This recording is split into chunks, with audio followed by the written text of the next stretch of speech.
Hi, and welcome to the Design Find podcast, a space where women are interviewed and in conversation to discuss the highs, lows, and everything in between about being a woman in design.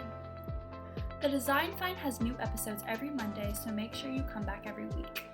You can find more on the Design Find podcast Instagram. Hope you enjoy this episode. Hi, and welcome to the Design Find. Today we have Tamara, and we're going to be talking to her about her journey in the design field. So welcome, Tamara. Thank you so much. It's so great to be here with you. Okay, so to begin, what is your story in the design? Let's just like a little brief about you.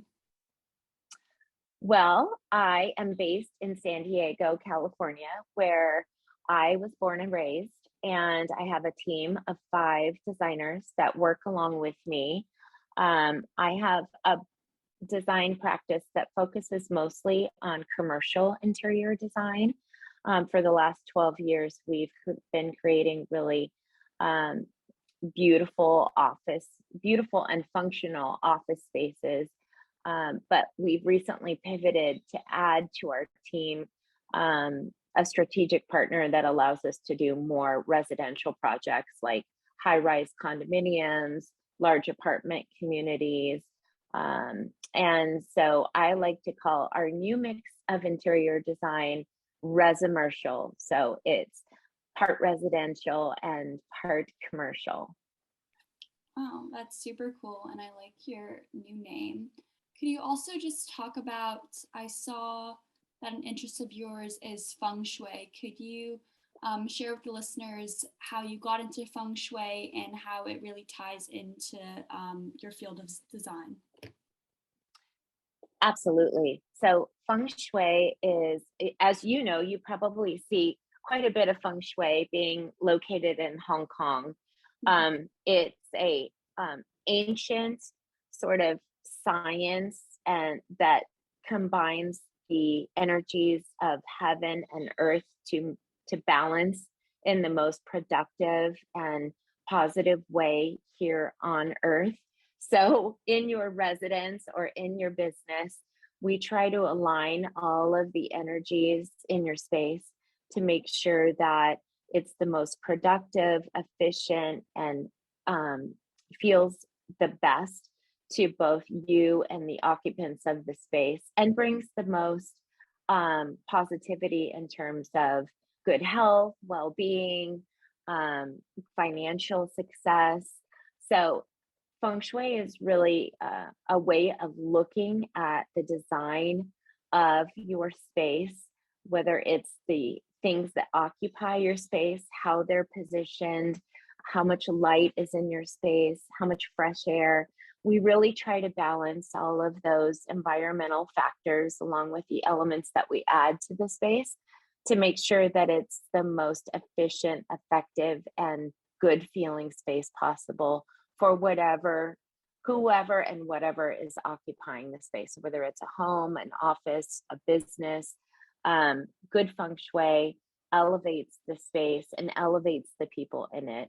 And truly, it's something that you don't even recognize that is in the space. If it's done well, all you notice is that the space really feels good and it looks beautiful, as opposed to when there's poor Feng Shui in a space, you may find that you're, bumping your ankles on tables and you're, there's dark corners. It just doesn't feel as good in the space. Can you talk more about Feng Shui? Because I live in Hong Kong and I know there's a lot of buildings that there's one there that has a hole in it so the dragon can go through. You're not supposed to walk right and look at a window, lots of water. Can you just talk more about that? Because I feel like many people hear about it, but they don't really know about it. Well, the land of Feng Shui for sure. And in States, we have a couple of different types of Shui. We have both traditional Feng Shui, which is Hong Kong style, the kind you see often, and then Western style Feng Shui. And I actually practice traditional Hong Kong style, is really along the heaven, the heaven and earth together to make sure you're bring those positive aspects of um, a good fortune, good health, and just a feeling of overall well-being into your environment. So how that works interior design is just making we balance all the good positive energies of the space, make the space feel not only safe and comfortable, but inviting, well lit, um, and that the energy feels like it's flowing really positively through the space. And that's hard to really analyze. It's more of a natural feeling that you get when you walk into a space. You either feel like it's truly inviting and that it makes you feel comfortable, or it can have almost like a thick feeling, like it doesn't feel as inviting. I'm sure you've been in spaces where you're just, as soon as you walk in, you go, wow, this is Yeah. spectacular and I really love it. So at its basic level, that's good feng shui. And there are a lot of rules and a lot of things to pay attention to in terms of how you create those feelings and how you balance that energy, which can take years to study. But at its base level, it's just creating a beautiful space that makes you feel as good as it functions. So, for people who don't really know about feng shui and they want to elevate their space, what are like three tips that you could say to elevate their space to make it more functional? I'm going to give some pretty easy ones anyone can do. I would just make sure that there's clear, vibrant energy in your space. So, in order to do that, I would make sure that there's fresh, clean air. If you can open windows, allow some natural air flow into your space, that would be really wonderful, because it helps to move energy around your space. Good lighting, try to avoid those dark corners. I would add little bits of light if you could, whether it's reflection like a mirror surface, or something that brings light space. So usually that would be something like, if you don't actually have a lamp or a light in the area, that you can add to a dark corner, and definitely try to put some element of furniture or decor that helps to brighten the space. So maybe something light and something brightly colored can help. But also say, make sure that you're comfortable in your space. So talking about your living space, workspace, one of the things that help people comfortable is the chair that they spend most time in. So make sure it's well adjusted, that you feel comfortable, supported, that you're not sitting at a dining room chair that back pain all day, because that's not going to support the best sort of decision making and thought as your body, because your body is all about good feng shui, your body position and how you as your work is vitally important. So I would say pay attention, making sure that you're comfortable, that your space is comfortable, and that you're inviting energy into your environment as you're working or in your day-to-day life. So, where did you learn all this? You mentioned that you got into the field around 12 years ago. So, like, where did you do a course on feng shui? Did you, like, I how did you just get back into the field? Yes, actually I did. That was how I kept my toe into design. I was shifting from a whole nother career in advertising marketing, which I'm sure we'll touch, because it's related to how I got into this business. But I had an opportunity to explore new things, and I had always a sort of passing interest in feng shui, but I didn't know that much of it. And so I contacted a feng shui master that were in San Diego in the area, and he was teaching a course, sort of like an introductory course on traditional Hong style feng shui. And I took that course, just fell in love with the whole aspect of the deeper meaning how we live our lives and how um, we assign to the things around us in our spaces, as how we adjust the spaces where in order to make our feel better and more harmonious. And it just resonated with me. And so after the first course I took with her, I signed right up for a deeper course that allowed me to get certified as a feng shui practitioner. And so I once I received that certification, I actually started a little business feng shui, and I used to go to homes and help them adjust their space and their energy and make suggestions about how they could have more beneficial energy in their homes that would support what it is they were trying. So sometimes people would um, contact me if they had a new home and they wanted to try to align the best ways that they could, or if they were experiencing issues in their life, and they were trying to get pregnant and they're like, what do I do to bring more positive energy into the space? What do I do to align in the actual baby's room so that I can that energy into my space and make sure that I'm open to, so I just looked at the aspect of helping to align their intentions with their space. And that's truly what feng shui to me to do in the beginning stages. So I had that business for probably a year and a half. And it was through that business that I got contacted with my first interior design client who actually had a business here in San Diego. He's CEO of a corporation, and he had a Japanese partner who was coming to, and he wanted to make sure that the office was aligned with good way and positive energy, looked better for the visit of his partner that would be arriving in a few weeks. So I with him, and after a series, just a few meetings, it turned out that he wanted to do more than just way. He needed some interior design and furniture help. He really needed to adjust space in more ways than just feng shui, and that my foot in the door in the business that I have. Wow, that's such a cool story. So you didn't study it, but you kind of got into it and you got into it as a passion, which I think is the most important. But now, what is like an average day or projects you work on in the design field? Well, I have a team of interior design professionals that all have all have degrees in interior design and the technical aspects of design.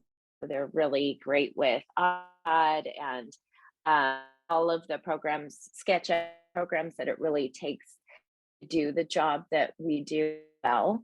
Um, and I really love the big vision of the company is, I talk to our clients um, and their culture, problems that they're trying to solve, or opportunities that they're trying to create within their space. For instance, um, someone may call who is trying to adjust their office because they they are experiencing issues with getting their team back to work after COVID or during COVID. And they're trying to develop a space that feels supportive to their team, that feels like paid attention to all of the health guidelines for COVID, but also uh, amplifies the productivity and efficiency of their team. So they want this to feel good, look, and function well.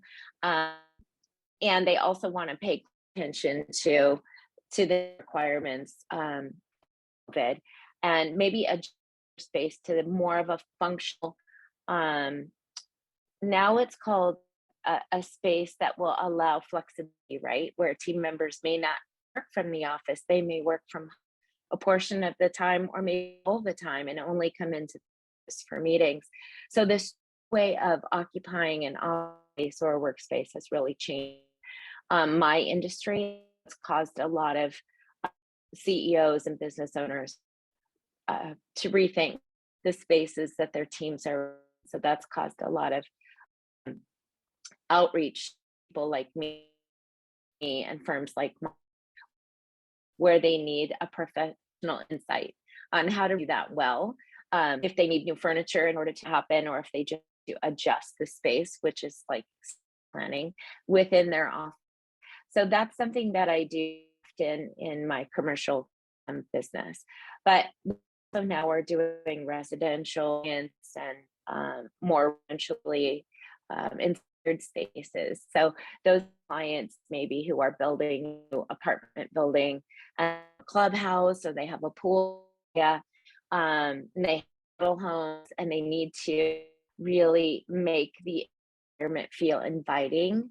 New residents who may be touring the spaces, and they feel like there's something that draws them into that space, that they want to live in community. And the identity, culture, and the vibe of space is really, really important point. And so for a company like mine, sure that we not only technical design and we choose all dishes and the furniture, the fixtures, but we create this energy and this vibe of um, you know, uplifting, a good positive energy. Makes people, as soon as they walk the door, really feel like want to know more about this space. And yes, I'd love to live here. So, how do you think COVID has had an impact on your industry? People are home more, but not in the office. And I'm sure there's a lot of people asking you, how do I make this space better for me? That I'm able to work here and sleep here and cook here all in one space. So, what are some things that you learned over that period? Yeah, there's definitely been a huge change in the way that people live their day-to-day lives and how they incorporate work into maybe their home life, or how their lives have merged. Not It's not just a defined, you live during this time and you work during this time, and there's two different spaces to do those things.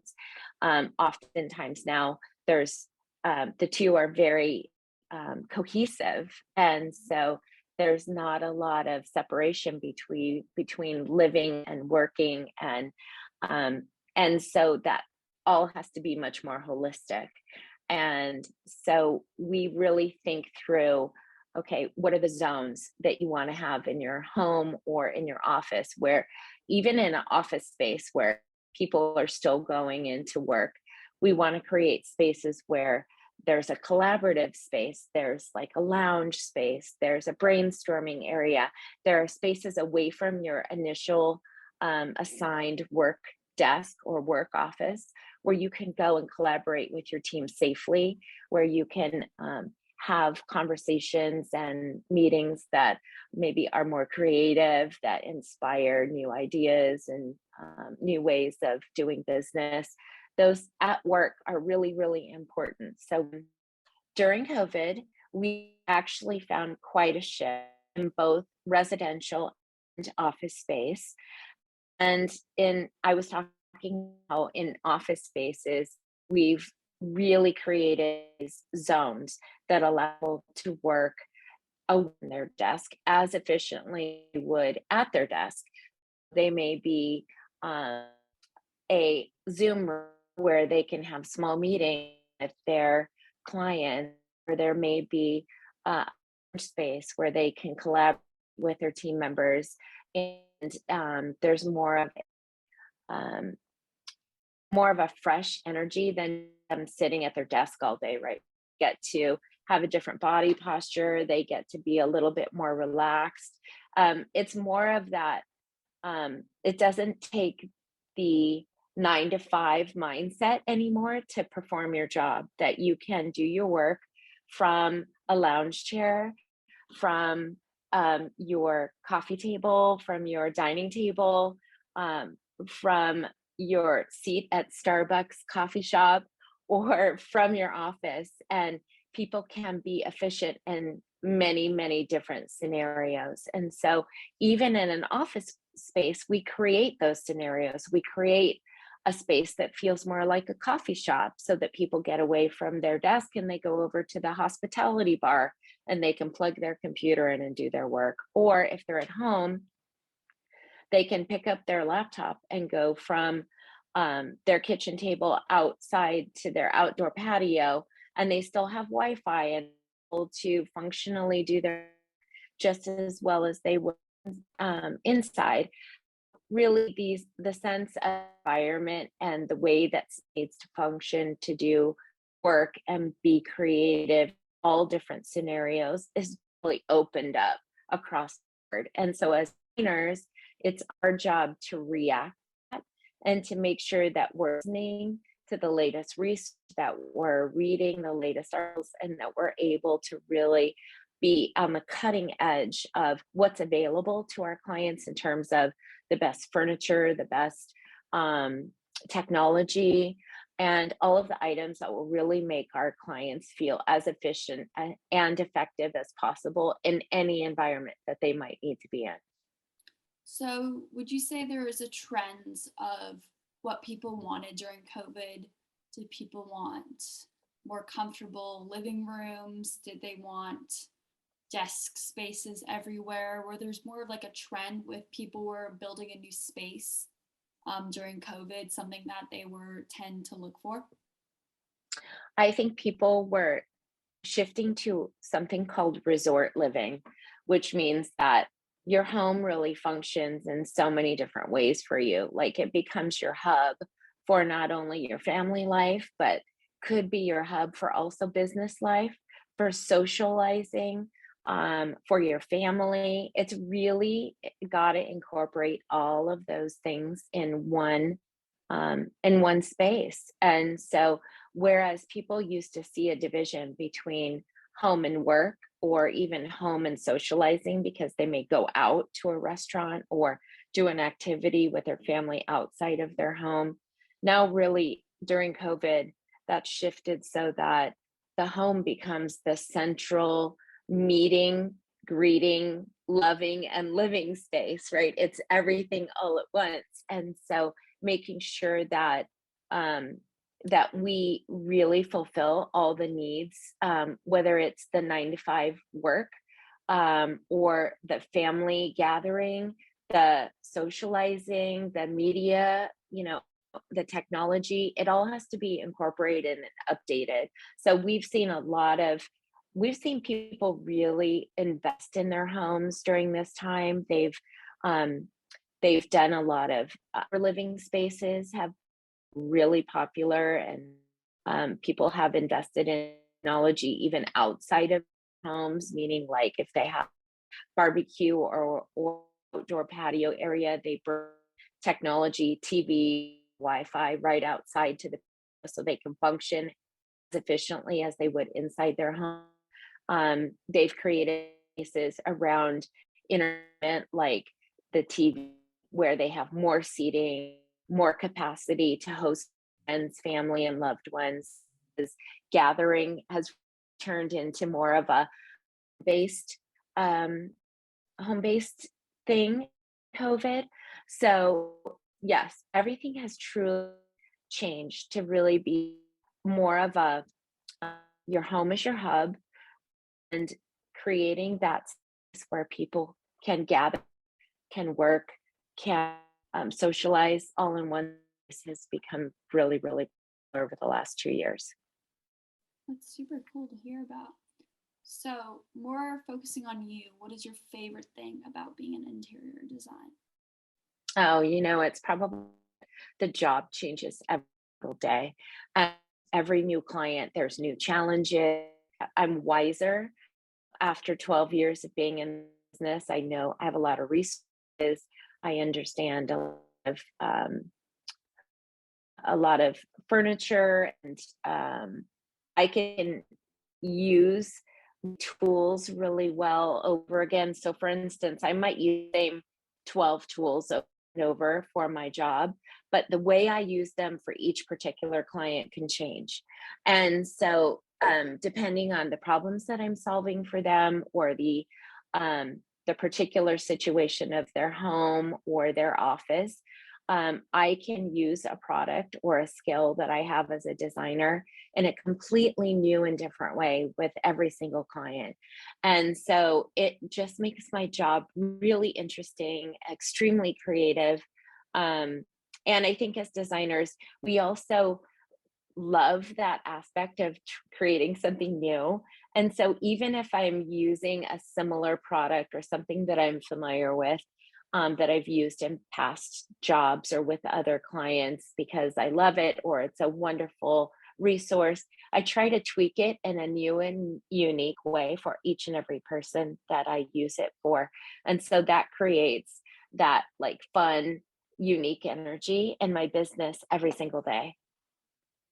So you must have seen a lot of different people and requests over the 12 years that you've been an interior designer. Are there some that stand out to you like, wow, that was a cool project? Wow, that was something I never thought I would do? Um, yeah, actually, we have every project we have has something really unique about it.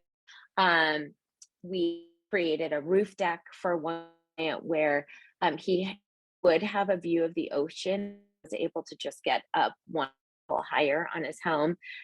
We were able to create the plans that would allow for him to add another level to his home that would that created the elevation roof deck, and then we pushed it and created this outdoor live work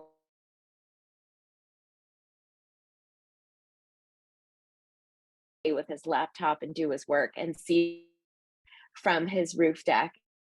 That was really a fun and exciting project because we're literally elevating his design to whole new levels, um, and creating something that functioned in so many compelling ways for him. Just really fun for us.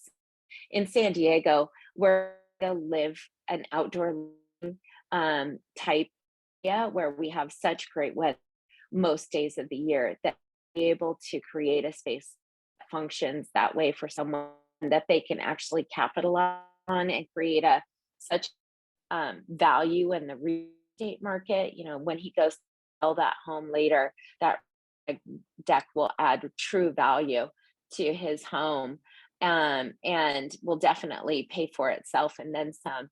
And so that was a really, really fun project to work on.